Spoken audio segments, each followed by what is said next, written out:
1935, the Lions win the NFL championship. The Detroit Tigers take the World Series. The Red Wings bring home Lord Stanley's Cup. Joe Louis begins his rise to world domination. This transforms the Motor City into Detroit, City of Champions. All right, there we go. With that, everybody into the pool. Into the bowl. Into the lake. It is Detroit, City of Champions, the podcast. I'm Jamie Flanagan. Charles Avison. Charles wrote a trilogy of books all about the 1935 year, and right now, getting deep into the Gar Wood story. Absolutely, yeah. We're about ankle deep, I would say. Yeah. Just wading our way in. I'm loving all of these stories. Yeah, man. when we get to about waist deep, the stories are going to be so. Like I said, this is my favorite story of the entire. There's 33 championships, and this is my favorite of them all. So, like I say, we're really setting the foundation. We're taking our time setting the foundation. We're about ankle deep. Like I said, when we get to waist deep, and there's just wait. It's just so I can't wait to get to the point. But we gotta take our time. We gotta lay the foundation, get to the point, and it really, like I say, it gets to the point where you're just like, man, you don't want to miss a minute of it. You can't, not of the show, not of the story or anything. And we don't want to leave any. Like I say, we don't want to leave anything else. That's why we're kind of taking it systematically year by year and kind of building up to the 30s, because by the time we get to the 1930s, mid 30s, 34, 35, and that Gar Wood is going to be such a, and this is what I want. I guess this is what I want. One of the things that was one of the biggest discoveries for me in the entire story. Yeah. Was that I had never even heard of Gar Wood. Okay, I'm from Kalamazoo. I'm not, I never heard. Like every once in a while, people didn't party at the Krishna Mansion. I didn't party at the Gar Wood, the Krishna Mansion, the Hell's Angels Mansion, and what they can, with the former Gar Wood Mansion. And that, I'd never even heard of Gar Wood, and He wasn't in my original thesis. He wasn't. Okay. He barely he was really in my first book only because of some of the quotes that I saw, but I didn't know really anything. I knew nothing about him. Right. And so that's what I'm saying. Like when it was just such like when you start diving into the story, especially through that Speedboat Kings, you realize in his time he was a star amongst stars. He was a superstar amongst stars. And that's like in the screenplay of the movie, I wrote this scene for the first Champions Day, because Gar Wood was there. I've got photos of him at the dinner. Yeah. And like when he walks in, you just try to imagine, like he is just the biggest star. Like that are like that's what I want to show in the movie, where all of these players like Joe Louis and all like Mickey Cochran and all these big name stars we were talking about who are people might be somewhat familiar, more familiar with, of course, after listening to our show. Yeah. But when you see the movie, there's gonna be all these people that are like the biggest people, right? And then Gar Wood's gonna walk in and they're gonna be like in awe of him. Yeah. Like, oh my God. And that's kind of how I wrote it. They're like, oh my God, Gar Wood's here. Because that's how he was. And that's the thing is that in his day, it would be very difficult to find anyone that was bigger than Gar Wood or as big. Like in his day, he was in that Babe Ruth category. Wow. He was a huge star. And we'll see why when we start to really lay it out, because really right now we're into 1921, and Gar Wood at this point now is finally recognized. I mean, he is the greatest speedboat racer in the world. So there's no doubt now. You cannot miss a minute of this. Now, yeah. So what you have to do is like and subscribe. Like it, subscribe it, stop Share right it, now, pause right now, and then tell a couple friends. Do us a favor, tell a couple of friends. We'd appreciate it. That would help immensely. But like, subscribe. Comments are always welcome. We've got we love comments, man. Like there were a couple new comments this week. We love on them. some YouTube. Did you see the YouTube comments? No, I did not. Week? No, there's some new comments this week. Crap! I closed my email because it dings every time we start. While I'm playing the intro, it says you're live on YouTube, and it dings in the middle of the intro, and I'm dang it! So I turned it off. But there were a couple new comments. I just want to give a shout out to the person who was making those comments. RRBEE. Is that some code, or is that their name on the thing? RRBEE. Well, welcome, RBE. RB. We appreciate you commenting in. Hey, RB. Thank you. So- He's deep into the Red Wings stuff. He's commenting very okay, yeah, very fantastic. deliberately Welcome, on yeah. Red Wings Appreciate you stuff, following, so- man. Appreciate the comment. Every little thing else, we really So, appreciate it all. Yep. Trying to get the show off the ground. We're talking about an era that is before all the stuff, but there's all these modern stories. Everybody's, there's the modern stories, which are, everybody's doing their videos, but Yeah. we're doing something that's like a time that none of us, that very few people lived in, or Right. hardly anybody remembers anymore. So it's tougher to find people that, we're trying to attach a modern world to a Sure. time gone by, but the significance, we're going to show. I'm glad people are finding it and enjoying it and commenting. Absolutely. But we're going to see today one more shout component out. of the significance. Go ahead. Yeah. One more shout out. Well, I'm Chris. getting cut off my Chris. show. Oh, yeah, Chris. Chris. Yeah, we always got to say Chris what's up to Chris. Chris Yeah. just chimed in. Yeah, and Chris. gave We us a always little got thumbs up. Yeah, so thank you, Chris. we always got to say what's up to Chris, because he's been a huge. He's been He a made a cool long time City of crest. Champions guy. We're We're gonna and show we're gonna the talk crest. all about that We're gonna show the coming coat up, of arms too. probably the next episode, because we Yeah. don't have it loaded up right now. But Chris, thanks for Yeah. being here, and people that Christopher watch, Borma. Yep, because we the love him. video it streams live while we do it. Yeah, he's live done a on, ton of on work YouTube and for the Facebook. yeah, he's done a ton of work for the show, and one of these days we'll get him on the show live to Thank talk. you. Because he's been a long time City of Champions supporter. He's the one that did the entire the City of the Champions Day Wikipedia page. Oh, I right gave him on. the info. He set up the page, and Cool. right now, like if you go to if you're listening to the show, if you go to Champions Day, if you just look up Champions Day on Wikipedia, Chris is the one that suggested it to me. Oh, right on. And then, like I say, I gave him the information to start to plant the seed. And then since then, like I learned from the pay. You go to Champions Day every couple of months, and it's grown. It's a whole story unto itself. Like Right. I learned from it because every time somebody dumps new Adds information stuff to it, online yeah. that has in it, it's like old newspaper articles that have gone digital. It attaches it to Champions Day. Oh, And that's so you're reading about fantastic. like Iowa newspaper mentioning Champions Day, or Wow.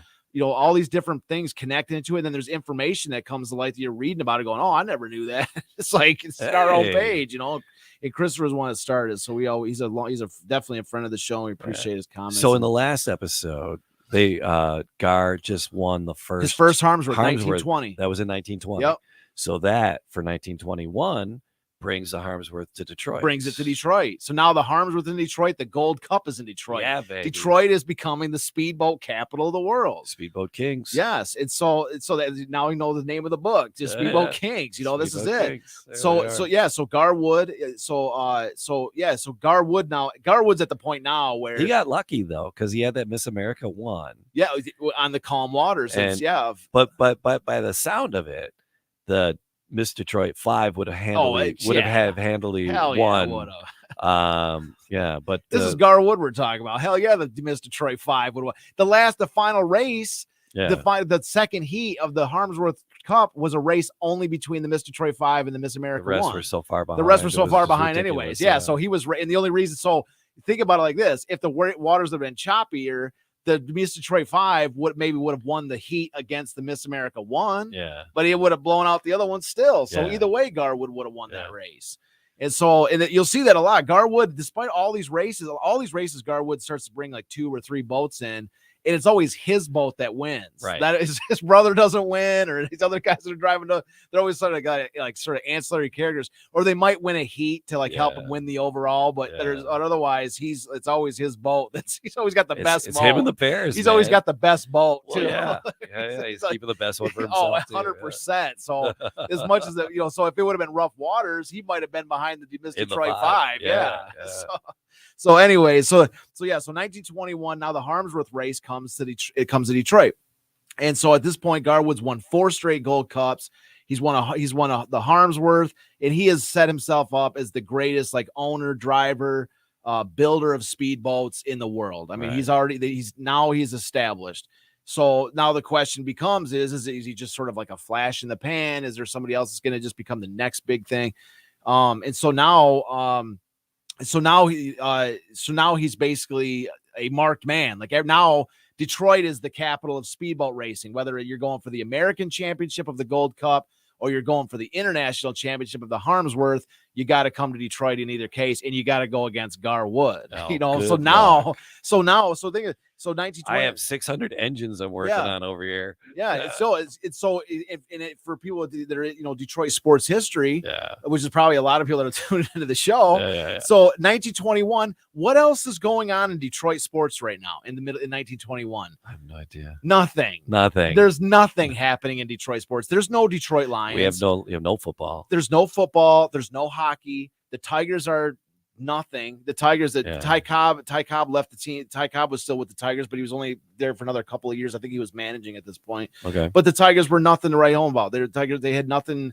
There was nothing. There was the Gar Wood was it. Right. He was Detroit sports at this time. Okay. There was nothing else.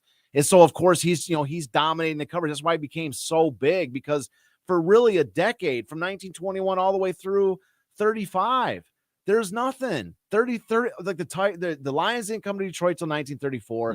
The Red Wings came in 1926, but they changed their name 3 times in 5 years. Right. They did really nothing up until the 1935 season. Like say the Lions came in 34. The Tigers were terrible until Mickey Cochran got there in the prior to 1934.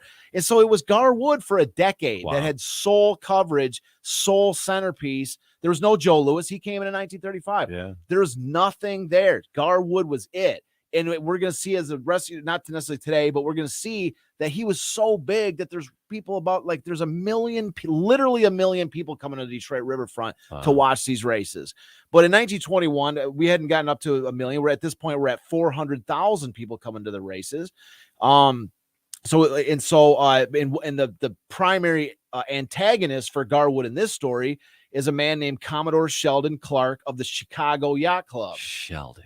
Yes. So, but more important than Sheldon, the name Sheldon Commodore is Chicago. Oh. So this rivalry between Detroit and Chicago, the Chicago Yacht Club is coming for Detroit. They don't want Detroit to be the Midwestern capital of anything. No. And so Chicago is coming for the boat. And so to facilitate, this is how bad Commodore Sheldon Clark of the Chicago Yacht Club wanted the Harmsworth Trophy, was that he poached Chris Smith from Gar Wood. You rats. Yes. And so not since his days of building the Miss Minneapolis because he was basically broke. Right. Now Chris Smith is going to build the Miss Chicago for the Chicago Yacht Club. That's no. Come on. Jumping ship. Jump ship.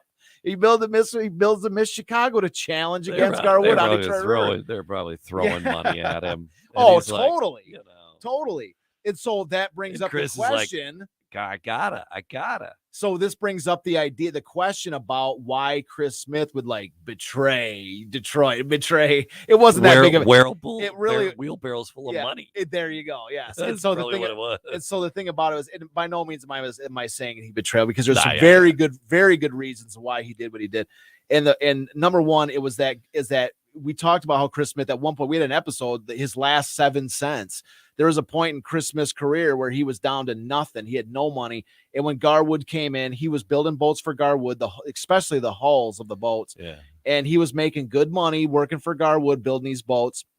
And then the Speedboat Kings alludes to the idea that Chris Smith needed one last big payday because he wanted to start his own company. He wanted to really become like a manufacturer. Basically, he wanted to become kind of, I don't want to say the Henry Ford of boats, because I don't think he was really into just the mass production. He just loved the boat building, and he didn't want to just build speedboats the rest of his life for Gar Wood. He wanted to build a variety of boats, pleasure craft, small yachts. He wanted to sort of bring power boating to the masses. And so he needed some money to finance this entire venture. Oh, there you go. And so he needed one last really big paycheck to get this thing off the ground. And so that's why he took the money from the Chicago Yacht Club. Chicago rats. Yeah, from the Chicago. So anyways, so you can kind of understand it with that thing. So so here's the thing though, is that it didn't matter, because in the 1921 Harmsworth race, the Miss Chicago is completely outclassed by the Miss America. But not only the Miss America won, which was Gar Wood drafted back into service, but also the Miss America 2. So the Miss America 1 and 2 both beat the Miss Chicago in the Harmsworth race, with of course Gar Wood driving the Miss America 2 across the finish line to win the race. So also in 1921, Gar Wood would win his 5th consecutive Gold Cup. Right. And so and also in 1921, September 21st, 1921, Gar Wood sets a new world record for speed on water at 80.567 miles an hour. Oh, it's getting serious. It's out getting there. serious. If you remember some of the other 19 miles an hour. Yeah. So 1918. Well, he went 70 miles an hour with the Curtis engine in a Miss Detroit 3. So yeah, the evolution from 1893 at 9 miles an hour, 1910, 35 miles an hour. 1912, 53 miles an hour, to 70 in 1980. Now we're at 80 miles an hour. Getting serious. It's getting super serious in a wood boat. Yeah. So he sets the new world record for speed on water in 1921. And so here we are, he's, so Gar he's maintains his title and he's still the star. So anyways, so it's with all these things going on, and so all this stuff happens. Gar was at like sort of the peak, and then a bombshell is dropped on him by the American Powerboat Association in the winter of 1921 to 22. Yeah. So following all this all this stuff in 1921, the American Powerboat Association, who runs the Gold Cup, announced 2 new rule changes. Okay, the first one is a ban on hydroplane boats, right? And then the second one is a limit on engine size to 625 cubic inches. So do I need to say anything? Yeah. Gar Wood is not first, that rule was completely 100%. You are going too fast, mister. Rule was 100% designed. Let's describe Gar's boats. So you can't drive that anymore. Yes, so the rule was obviously and 100% completely designed to run him out of the Gold Cup races, right? Because they're like, basically he was too big. Right. He's too big for the Gold Cup race. This is 5th Gold Cup in a row. He's completely dominant. And so this is what Gar Wood's quote was. There's a quote in Speedboat Kings what Gar Wood said. He said, "So Gar Wood wasn't pleased with the change. It looked to him like they were trying to take the Gold Cup trophy from him by making rules instead of making boats. I'm being robbed," he said. "The new rules cut down his speed. After a man has traveled 80 miles an hour, a mere 40 miles palls him." So he's like, I'm not going 40 to win these Gold Cup races. I'm going faster. Yeah. And so he's done with Gold Cup races. He's done. So he's like, I don't even care about that anymore. I want the world I'm going for. So from here on out, Gar Wood is purely Harmsworth. That's it. The Gold Cup is like beneath them. You know what I'm saying? Like, because if he can't win, because if he wins the Harmsworth, that includes every world trophy, America and every other one. So they basically excluded him, and the rules will be changed back to unlimited after World War II. After Gar Wood retires, it went back to unlimited after Gar Wood was done. Brats. Well, but here's the thing.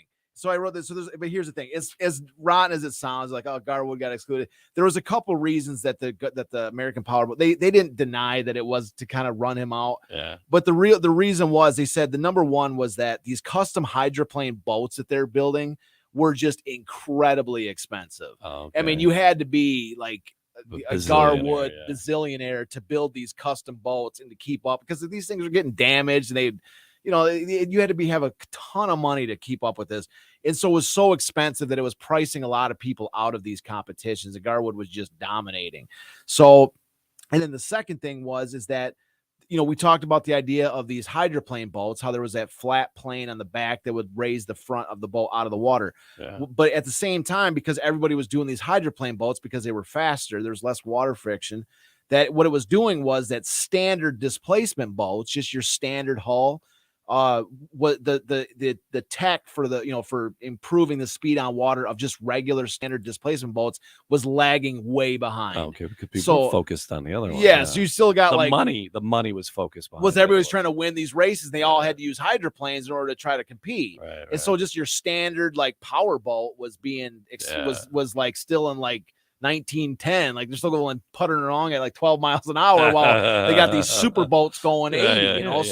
So they actually had a couple of legit reasons, and I don't hold it against them. As much it was an obvious thing to run him out. Yeah. So that gave them 25 years to really run these, to really get, displacement boats, kind of up to the tech of what they wanted to what they were going to be. So, of course, Gar Wood is the primary, person affected by this. Yeah. But the primary beneficiary is Chris Smith.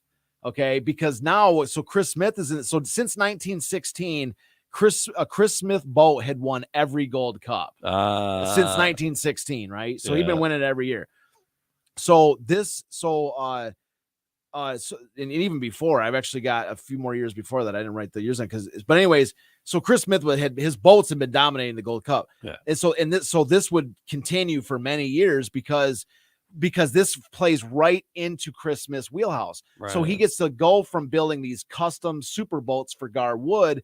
Now the field is open to these because the Gold Cup race is still going to be in Detroit, and it's been in Detroit for several years. It's starting to become like an institution here. Regardless of who wins the trophy, right. It's now just in Detroit, because it's been there for going on 6 years now, right? Yeah. 7 of the last 8 years have been in Detroit. So it's becoming like an institution. Yeah. And so now what's happening is all this automobile money in the roaring 20s, all this automobile money are buying Chris Smith boats, right? So he's starting to manufacture his first boats that he's putting out are these standard displacement boats with inboard engines. He's selling like 10, like maybe he'll make 5 of them, for the first race, sell them to all these rich Detroiters. They don't have to pay these $1 billion for a hydroplane boat. And now all these sort of rich elites like the Edsel Fords and that are racing against each other, purely for the Sunday cocktail hour type of thing. You know what I mean? Yeah. So that's so Chris Smith's first business venture leading off from Gar Wood is selling, smaller, cheaper speedboats to like the rich elite of Detroit. And so that's really what starts to help him, develop this business. And so it's right at this point that Chris Smith starts the full name of the company is Chris Smith and Sons Boat Company, which is shortened to Chris Craft. Far easier to write that on the side of the boat. And we got a couple photos here to bring up. The last like sort of 5, I think we got 5 slides. And so what we're going to show here is the sort of this evolution of advertisements from Chris Smith, because we have from the early, from the, the 20s and 30s, all the way through the 40s, 50s, and 60s. There's just I've got just a series of different advertisements. If you can't see, if you're listening to the show, it's just you can find them for yourself. I got these all off like eBay, like screenshots. There's a million of them on there. You type up Chris Craft advertisements, and there's just a million of them. I mean, there's just a million sheets, and so and that's kind of the point I'm trying to bring up with this. Is that when you see it, you can just kind of cycle through these, Jamie, if you want, because like this first image says $1,295 buys you a Chris Craft, and they show these people driving a little small wooden speedboat, and then the picture on the left has got sort of smaller looking, Gar Wood style speedboats, and they're all racing. So these are like the first ones that he's building are these like sort of miniature speedboats for people that are like kind of race boats. And then as we cycle through, you can, hit the next slides. You'll 38. See as we go through 1938, he's got a whole variety. He's got these little mini yachts and these little covered boats, like fishing boat with engines. He's got a huge variety. It's not just these little so he like sort of made his bones. He made his money in the speedboat world. And then he's just evolving into a variety of pleasure boats and speed boats and whatever. And we can keep cycling. We've got one from, I think 1947 is the next one. 1947 is the next one. Yeah, we got so the 47. We got so now we're in color ads. This is post World War II. Right. Chris Craft pleasure cruisers. It's a mixture of the two. It's a mixture. It's got everything. Yeah. And so one more shows like Chris Craft will make you jump. I think that's what that was what their radio pitch was. Yeah, I think that one. I think that's what they were using for their radio advertisements. So we got and another one in the 50s and the 60s. We got one from 1950, one from 1960. Yeah. And what you're seeing with all these ads, the fact that they're still in business in 1960. And I forgot, I'm not too well versed at what happens after the 1960s. I think they started to fade a little bit because I think they started to get a ton of competition with like different building materials. Wood was probably really expensive, and it was tough to do the mass manufacturing. But But the thing about it was, so what they did though, it was a few years ago. I haven't looked up for an updated, statistic on this, but it was a few years ago that I looked. I think it was like 6 years ago. I looked at how many registered boats were licensed in Michigan, Yeah. and it was just a shade, like maybe 20,000 boats, less than 1 million. Okay. So it's probably well over 1 million by now. Yeah. But what I'm saying, but think about that. 1 million speedboats. I don't even know, like, I don't know what the other states are. I don't have like a comparison. I don't have that data. But the thing about, 1 million, that's got to be one of the most, of all the states in the country, or of any country in the world, like mini state the size of Michigan, like, with a population of comparable size. How many other places have over 1 million registered boats? Right. 1 million, so the question becomes like, well, you go, oh, well, that's because we have the Great Lakes. Or it could be because we have Chris Smith, mass production, building boats in the early days. And we also have Gar Wood and them making it exciting, that making these crazy races where there's, this 1921 race, there's 400,000 people. And that's small compared to what we're going to see in upcoming races when the whole world's attention are on these things. So what they're doing is, Gar Wood is fascinating people with these incredibly expensive boats. They're watching them on the riverfront, and now they might not be able to get one of these 80-mile-an-hour Miss America, twos, but they can get themselves a Chris Smith, thing that goes 40, 50, 60 miles an hour, which is still plenty fast. Absolutely. And so they get to kind of imitate Gar Wood and zip around on speed. That's and especially when that one advertisement says, yours for $1,200, I mean, they're actually making it so you can buy one of these things like you're buying a car, and so that's one of these impacts is that Chris Smith, there's no doubt that he had a huge impact on not just Gar Wood and the racing, but on the ability of the fascinating people with the idea of speed on water. And also the actually producing the vehicles that allowed people to buy these. I'm not going to say cheaply and easily or whatever, but at least at a reasonable volume and a reasonable enough cost that anybody could now be pretending they're Gar Wood on the water or imitating him. And I've got this great photo that we'll show in another episode in the future here. Okay. But it's a fantastic photo where it's this aerial view. It's taken obviously by airplane. And what it is like, before this one particular Harmsworth race, there's all these speedboats that are all racing down the water. They're just for the heck of it. They're all just, it's before the Gar Wood race. And there's like 30 of them all racing. And the guy even says in the article caption, all these, Detroiters are imitating their hero Gar Wood, and they're all trying to race just for the heck of it. It's an exhibition race, and so they're just racing before a Harmsworth race. But I'm saying, like, these are the people. It's one thing. The one of the questions I've always asked. I always looked at sports as like a beer drinkers thing, right? Like it was just no big deal. But a lot of times my favorite things about sports are when it answers the question in the affirmative of, does sport matter? Does it matter? What does it do? What kind of impact does it have outside of its domain, outside of the ring, outside of the race course, outside of the ballpark? What kind of impacts do these things have? That's my favorite component about sports.